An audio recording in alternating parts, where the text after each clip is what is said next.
आदरणीय राष्ट्रपति जी, आदरणीय उपराष्ट्रपति जी, लोकसभा की अध्यक्षा जी, पूर्व प्रधानमंत्री आदरणीय देवेगौड़ा जी, मंत्रिपरिषद के मेरे साथी, सदन के सभी सम्मानित सदस्यगण और विविध क्षेत्र से पधारे हुए सभी वरिष्ठ महानुभाव,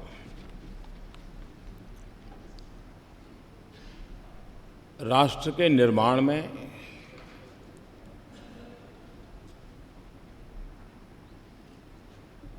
कुछ ऐसे पल आते हैं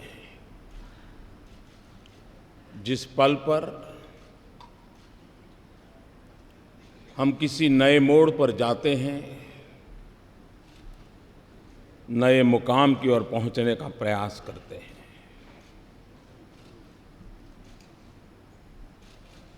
आज इस मध्यरात्रि के समय हम सब मिलकर के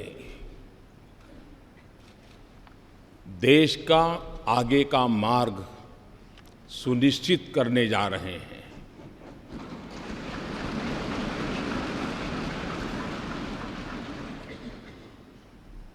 कुछ देर बाद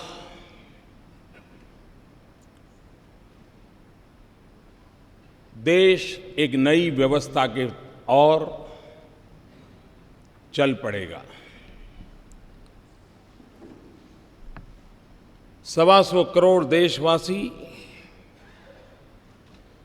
इस ऐतिहासिक घटना के साक्षी हैं।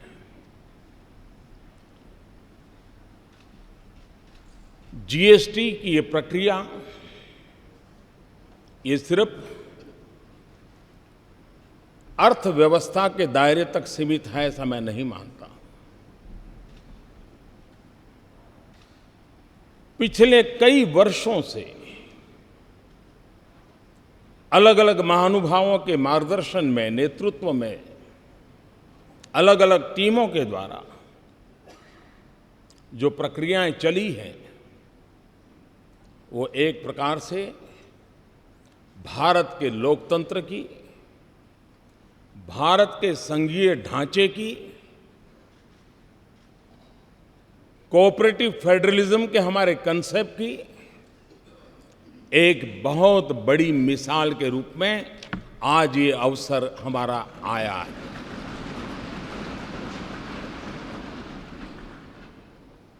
इस पवित्र अवसर पर आप सब अपना बहुमूल्य समय निकाल करके आए हैं। मैं हृदय से आपका स्वागत करता हूं, आपका आभार व्यक्त करता हूं।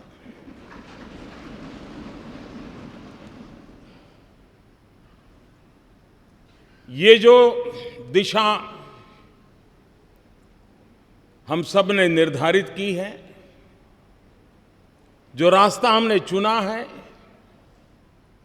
जिस व्यवस्था को हमने विकसित किया है,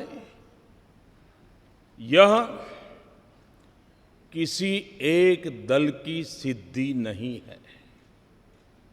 यह किसी एक सरकार की सिद्धि नहीं है। ये हम सबकी साझी विरासत है। हम सबके साझे प्रयासों का परिणाम है। और रात्रि को 12 बजे इस सेंट्रल हॉल में हम एकत्र आए हैं। यह वो जगह है जिस जगह पे इस राष्ट्र के अनेक महापुरुषों के पद चिन्हों से इस जगह ने अपने आप को पावन किया हुआ है। ऐसी पवित्र जगह पर हम बैठे हैं और इसलिए आज सेंट्रल हॉल की इस घटना के साथ हम याद करते हैं 9 दिसंबर 1946 संविधान सभा की पहली बैठक का ये सभागृह साक्षी है।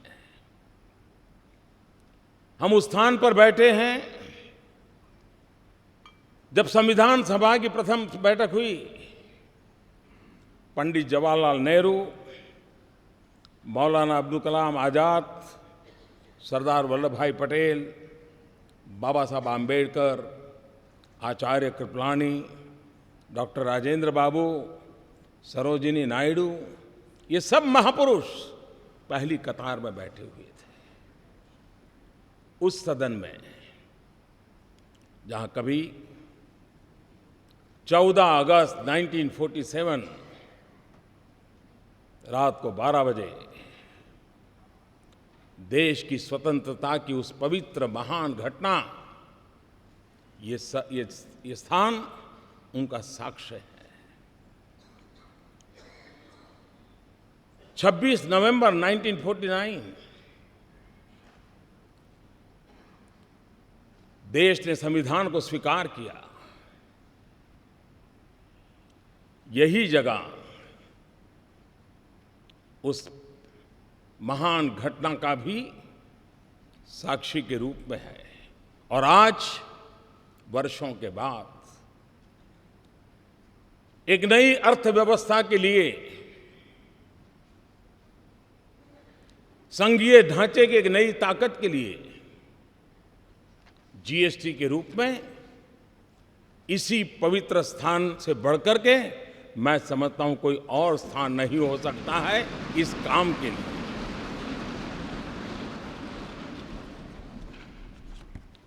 संविधान का मंथन 2 साल 11 महीने और 17 दिन तक चला था। हिंदुस्तान के कोने कोने से विद्वत जन उस बहस में हिस्सा लेते थे, वाद विवाद होते थे, राजी नाराजी होती थी, सब मिलकर के बहस करते थे, रास्ते खोजते थे। कभी इस पार कभी उस पार नहीं जा पाए तो बीच का रास्ता खोज करके चलने का प्रयास करते थे। ठीक उसी तरह ये जीएसटी भी एक लंबी विचार प्रक्रिया का परिणाम है। सभी राज्य समान रूप से, केंद्र सरकार उसी की बराबरी में और सालों तक चर्चा की है। संसद में इसके पूर्व के भी सांसदों ने, उसके पूर्व के सांसदों ने लगातार इस पर बहस की है। एक प्रकार से best brains of the country उन्होंने लगातार इस काम को किया है और उसी का परिणाम है कि आज ये जीएसटी को हम साकार रूप में देख सकते हैं। जब संविधान बना तो संविधान ने पूरे देश के नागरिकों को समान अवसर, समान अधिकार, उसके लिए सुनिश्चित व्यवस्था खड़ी करती थी। और आज जीएसटी एक प्रकार से सभी राज्यों के उन मोतियों को एक धागे में परोने का और आर्थिक व्यवस्था के अंदर एक सुचारू व्यवस्था लाने का एक अहम प्रयास है। जीएसटी ये कोऑपरेटिव फेडरलिज्म की एक मिसाल है जो हमें हमेशा हमेशा और अधिक साथ मिलकर चलने की ताकत देगी। जीएसटी ये टीम इंडिया का क्या परिणाम हो सकता है, ये टीम इंडिया की कर्तृत्व शक्ति का, सामर्थ्य का परिचायक है। ये जीएसटी काउंसिल केंद्र और राज्य ने मिलकर के उन व्यवस्थाओं को विकसित किया है जिसमें गरीबों के लिए जो पहले उपलब्ध सेवाएं थी उन सारी सेवाओं को बरकरार रखा है। दल कोई भी हो, सरकार कहीं की भी हो, गरीबों के प्रति संवेदनशीलता इस जीएसटी के साथ जुड़े हुए सब लोगों ने समान रूप से उसकी चिंता की है। मैं जीएसटी काउंसिल को बधाई देता हूं। अब तक इस काम का नेतृत्व जिन जिन लोगों ने किया है, अरुण जी ने विस्तार से कहा था, मैं उसका पुनरावर्तन नहीं करता हूं। मैं उन सबको भी बधाई देता हूं। इस प्रक्रिया को जिन जिन लोगों ने आगे बढ़ाया, उन सबको मैं बधाई देता हूं। आज जीएसटी काउंसिल की 18वीं मीटिंग हुई और थोड़ी देर के बाद जीएसटी लागू होगा। ये भी संयोग है कि गीता के भी 18 अध्याय थे और जीएसटी काउंसिल की भी 18 मीटिंगें हुई और आज हम उस सफलता के साथ हम आगे बढ़ रहे हैं। एक लंबी प्रक्रिया थी, परिश्रम थी, शंका आशंकाएं थी, राज्यों के मन में गहरे सवाल थे, लेकिन अथाग पुरुषार्थ, परिश्रम, दिमाग की जितनी भी शक्ति उपयोग में लाई जा सकती है, ला करके इस कार्य को पार किया है। चाणक्य ने कहा था, यद्दुरम यद्दुराद्यम यच्च दुरे व्यवस्थितम तत्सर्वम तपसा साध्यम तपो ही दुर्ति क्रमम। चाणक्य के इस वाक्य ने हमारी इस पूरी जीएसटी प्रक्रिया को बड़े अच्छे ढंग से कहा है। कोई वस्तु कितनी ही दूर क्यों न हो, उसका मिलना कितना ही कठिन क्यों न हो, वो पहुंच से कितनी ही बाहर क्यों न हो, कठिन तपस्या और परिश्रम से उसे भी प्राप्त किया जा सकता है और ये आज हुआ है। हम कल्पना करें कि देश आजाद हुआ, 500 से ज्यादा रियासतें थी। अगर सरदार वल्लभ भाई पटेल ने इन रियासतों को मिलाकर के देश को एक न किया होता, देश का एकीकरण न किया होता, तो भारत का राजनीतिक मानचित्र कैसा होता, कैसा बिखराव होता। आजादी होती, लेकिन देश का वो मानचित्र कैसा होता। जिस प्रकार से सरदार वल्लभ भाई पटेल ने रियासतों को मिलाकर के एक राष्ट्रीय एकीकरण का बहुत बड़ा काम किया था, आज जीएसटी के द्वारा आर्थिक एकीकरण का एक महत्वपूर्ण काम हो रहा है।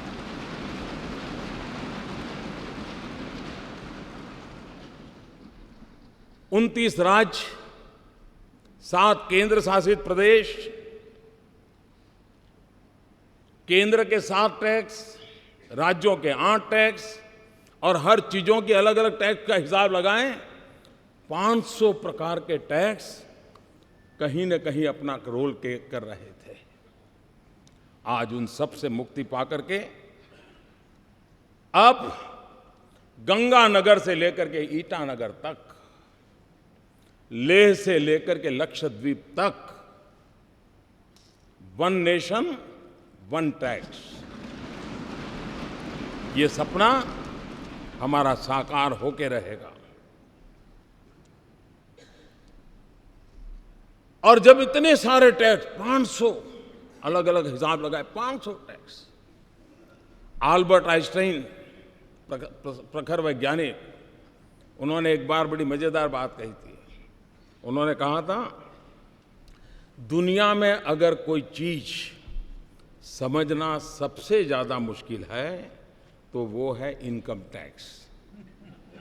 ये आल्बर्ट आइंस्टाइन ने कहा था। मैं सोच रहा था अगर वो यहां होते तो पता नहीं ये सारे टैक्स देख करके क्या कहते, क्या सोचते। और इसलिए, और हमने देखा है कि उत्पाद के अंदर के उत्पादन में तो ज्यादातर कोई बहुत असमानता नहीं आती है, लेकिन जब प्रोडक्ट बाहर जाता है राज्यों के अलग अलग टैक्स के कारण असमानता दिखती है। एक ही चीज दिल्ली में एक दाम होगा, 25-30 किलोमीटर दूर गुरुग्राम में दूसरा लगेगा, और उधर नोएडा में गए तो तीसरा होगा। क्यों? क्योंकि हरियाणा का टैक्स अलग, उत्तर प्रदेश का टैक्स अगर, दिल्ली का टैक्स अलग। इन सारी विविधताओं के कारण सामान्य नागरिक के मन में सवाल उठता था कि मैं गुरुग्राम जाऊं तो यही चीज मुझे इतने में मिल जाती है, मैं वही चीज नोएडा जाता हूं तो इतने में मिलती है, और दिल्ली में जाता हूं तो इतने में मिलती है। एक प्रकार से हर किसी के लिए कंफ्यूजन की स्थिति रहती थी, और पूंजी निवेश में भी विदेश के लोगों के लिए ये सवाल रहता था कि भाई किस एक व्यवस्था हम समझते हैं और काम कहीं सोचते हैं तो दूसरे राज्य में दूसरी व्यवस्था सामने आती है, और एक कंफ्यूजन का माहौल बना रहता था। आज उस पर से हम मुक्ति की ओर आगे बढ़ रहे हैं। अरुण जी ने बड़ा विस्तार से वर्णन किया है कि जीएसटी के कारण ऑक्ट्रॉय की व्यवस्था हो, एंट्री टैक्स हो, सेल टैक्स हो, वैट हो, न जाने कितनी चीजें, सारा वर्णन उन्होंने विस्तार से किया, सब खत्म हो जाएगा। हम जानते हैं कि हम एंट्री के टोल पर घंटों तक हमारे व्हीकल खड़े रहते हैं, देश का अरबों खरबों का नुकसान होता है। फ्यूल के जलने के कारण पर्यावरण का भी उतना ही नुकसान होता है। इस सारी व्यवस्थाएं सिमलेस होने के कारण एक प्रकार से उन सारी अव्यवस्थाओं में से एक मुक्ति का मार्ग हमें प्राप्त होगा। कभी कभार पेरिसेबल गुड खास करके समय पर पहुंचना बहुत आवश्यक होता था, लेकिन वो जब नहीं पहुंचता था तो उसके कारण उस पहुंचाने वाले का भी नुकसान होता था, और जो प्रोसेसिंग करता था उसका भी नुकसान होता था। इन सारी जो व्यवहार जीवन की अव्यवस्थाएं थी, उन अव्यवस्थाओं से आज हम मुक्ति पा रहे हैं और हम आगे बढ़ रहे हैं। जीएसटी के तौर पर देश एक आधुनिक टैक्सेशन सिस्टम की ओर आज कदम रख रहा है, बढ़ रहा है।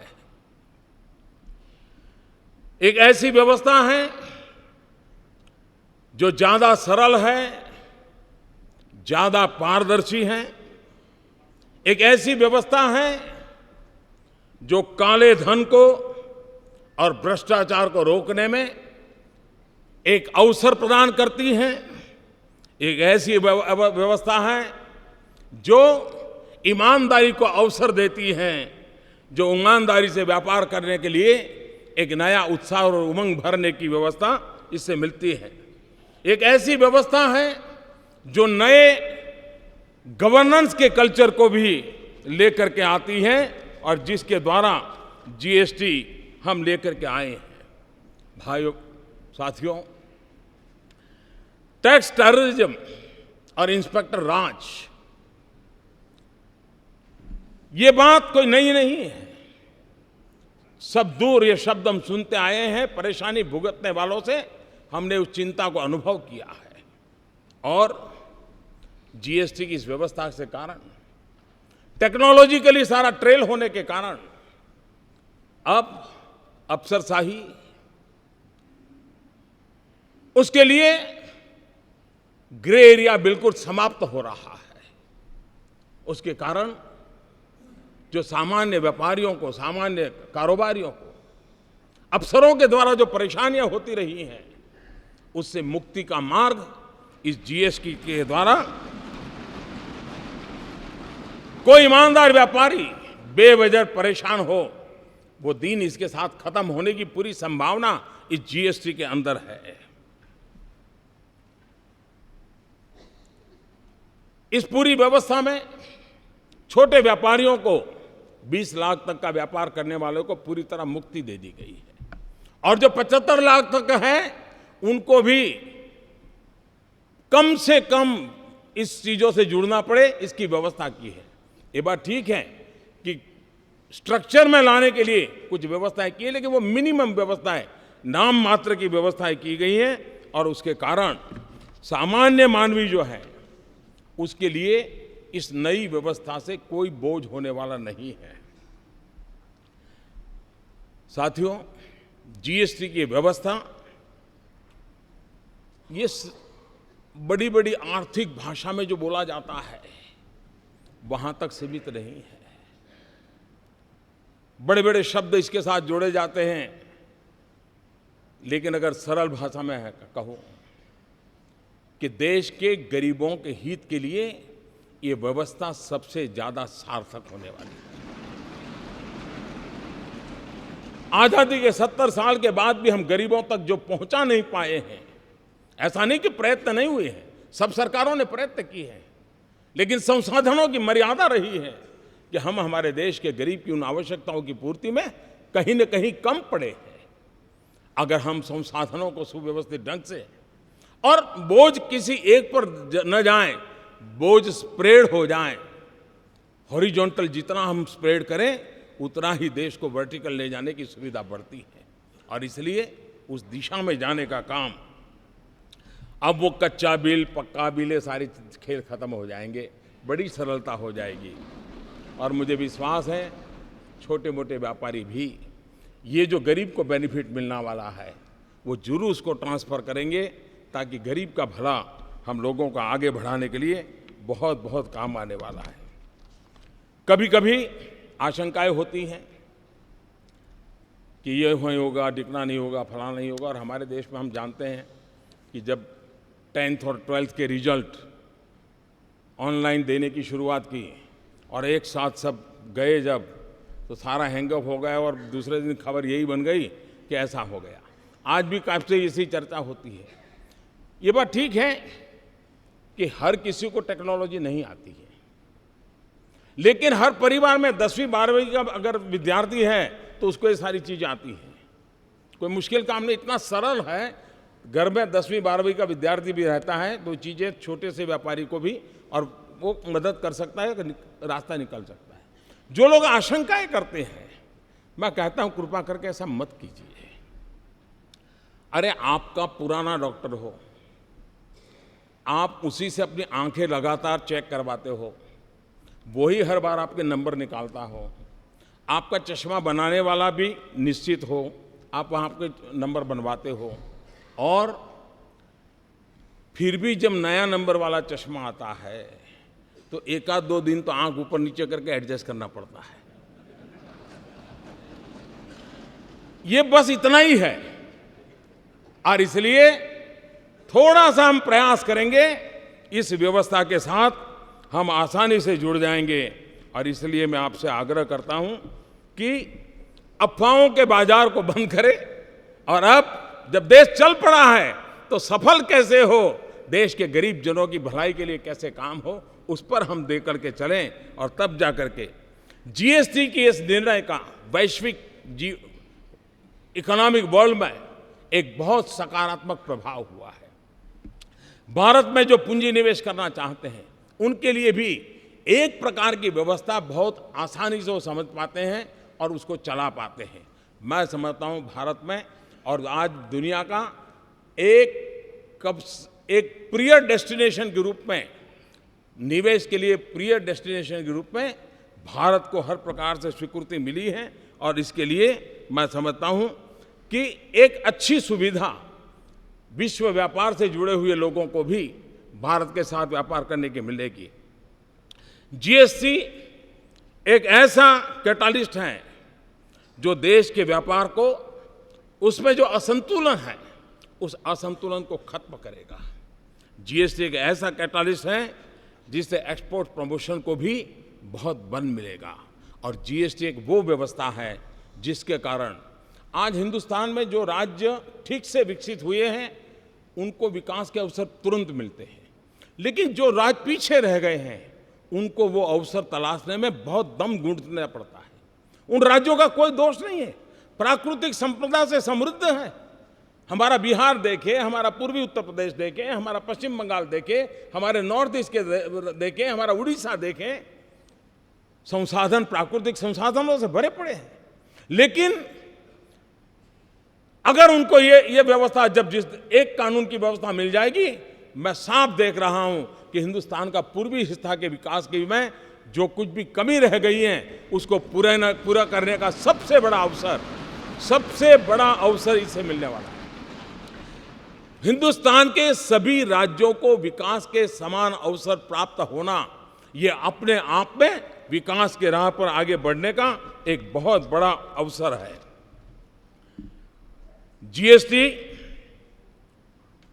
एक प्रकार से जैसे हमारी रेलवे है, रेलवे केंद्र और राज्य मिलकर के चलाते हैं, फिर भी भारतीय रेल के रूप में हम देखते हैं। राज्य के अंदर स्थानीय रूप से मदद मिलती है, एक समान रूप से हम देखते हैं। हमारी सेंट्रल सर्विस के अधिकारी केंद्र और राज्यों में वितरित हैं, फिर भी दोनों तरफ से मिलकर के चला सकते हैं। एक जीएसटी ऐसी व्यवस्था है कि जिसमें पहली बार केंद्र और राज्य के लोग मिलकर के निश्चित दिशा में काम करने वाले हैं। ये अपने आप में एक भारत श्रेष्ठ भारत के लिए एक उत्तम से उत्तम व्यवस्था आज हो रही है, और जिसका प्रभाव आने वाले दिनों में आने वाली पीढ़ियां हमें गर्व के साथ स्वीकार करेगी। 2022 भारत की आज़ादी के 75 साल हो रहे हैं। न्यू इंडिया का सपना लेकर के हम चल पड़े हैं। 125 करोड़ देशवासी न्यू इंडिया बनाने के सपनों को लेकर के चल रहे हैं, और इसलिए भाइयों बहनों, जीएसटी एक अहम भूमिका अदा करेगी। और हम लोगों ने जिस प्रकार से प्रयास किया है, लोकमान्य तिलक जी ने जो गीता रहस्य लिखा है, उस गीता रहस्य के समापन में उन्होंने वेद का एक मंत्र को उसमें समाहित किया है। उस वेद का मंत्र आज भी हम लोगों के लिए प्रेरणा देने वाला है। और लोकमान्य तिलक जी ने कहा है, उसका उल्लेख किया हुआ है, मूलतः ऋग्वेद का श्लोक है, समानि वह आकृति ही समाना हृदयानि वह समानमस्तु वो मनो यथा वह सुसहासति। आप लोगों का संकल्प, निश्चय और भाव, अभिप्राय एक समान रहे, आप लोगों के हृदय एक समान हो, जिससे आप लोगों का परस्पर कार्य सर्वत्र एक साथ भली प्रकार से हो सके। इस भाव से लोकमान्य तिलक जी ने भी हमें आज परिणाम दिया है। जीएसटी न्यू इंडिया की एक टैक्स व्यवस्था है। जीएसटी डिजिटल भारत की टैक्स व्यवस्था है। जीएसटी सिर्फ ईज ऑफ डूइंग बिजनेस नहीं है, GST way of doing business की भी एक दिशा दे रहा है। जीएसटी सिर्फ एक टैक्स रिफॉर्म नहीं है, लेकिन वो आर्थिक रिफॉर्म का भी एक अहम कदम है। जीएसटी आर्थिक रिफॉर्म से भी आगे एक सामाजिक रिफॉर्म का भी एक नया तबका, जो एक ईमानदारी के उत्सव की दिशा में ले जाने वाला ये बन रहा है। कानून की भाषा में GST goods and service tax के रूप में जाना जाता है, लेकिन जीएसटी से जो लाभ मिलने वाले हैं, और इसलिए मैं ये कहूंगा कि कानून भले कहता हो कि गुड्स एंड सर्विस टैक्स, लेकिन हकीकत में ये गुड एंड सिंपल टैक्स है। और गुड इसलिए कि टैक्स पर टैक्स जो लगते थे उससे मुक्ति मिल रही है। सिंपल इसलिए है कि पूरे देश में एक ही फॉर्म होगा, एक ही व्यवस्था होगी, और उसी व्यवस्था से चलने वाला है, और इसलिए उसे हमें आगे बढ़ाना है। मैं आज इस अवसर पर आदरणीय राष्ट्रपति जी ने समय निकाल करके, क्योंकि इस सारी यात्रा के वे भी एक साथी रहे, सहयात्री रहे,